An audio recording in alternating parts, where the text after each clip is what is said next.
نہ جانے رات کا وہ کون سا پہر تھا، آسماں کی آنکھ کھلی۔ گھبراہٹ سے اس کا دل زور زور سے دھڑکنے لگا تھا۔ اس نے ہاتھ سے ماتھے پہ آیا پسینہ صاف کیا اور اٹھ کر بلب کا بٹن دبا دیا۔ اسے تھوڑا سکون محسوس ہوا، لیکن یہ سکون بھی عارضی ہی تھا۔ کمرے کی کھڑکی جو باہر کی طرف کھلتی تھی، وہاں سے اسے ایک تاریک سایہ اندر داخل ہوتا ہوا دکھائی دیا۔ اس کا دل زور زور سے دھڑکنے لگا۔ اس نے کانپتے ہونٹوں کے ساتھ درود شریف اور آیت الکرسی کا ورد شروع کر دیا۔ یہ میرے ساتھ پہلی مرتبہ نہیں ہوا تھا۔ میں جب 15 سال کی تھی اور 9ویں جماعت میں پڑھتی تھی، ہم 4 بہن بھائی تھے، 2 بھائی اور 2 بہنیں۔ میرا گھر ڈیرہ غازی خان کے ایک قریبی گاؤں میں واقع ہے۔ ہمارے گاؤں میں یہ بات زبان عام تھی کہ یہاں جنات کا بسیرا ہے۔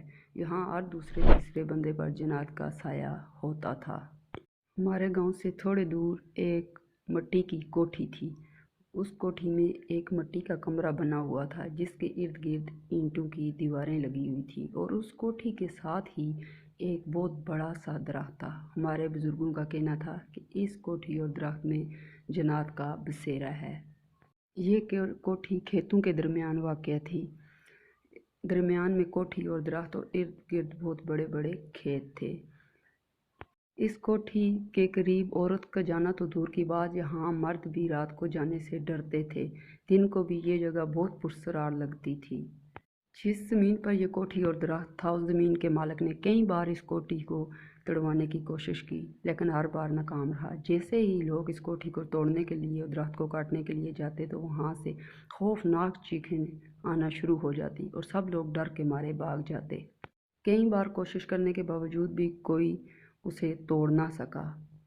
سب کو پتہ چل چکا تھا یہاں جنات کا بسیرا ہے، اس لیے مرد لوگ بھی وہاں بھٹکنے سے ڈرتے تھے، اور ہمیں بھی ہمارے بڑوں نے کبھی وہاں جانے کی اجازت نہیں دی، اور نہ ہی ہم نے کبھی وہاں جانے کے بارے میں سوچا۔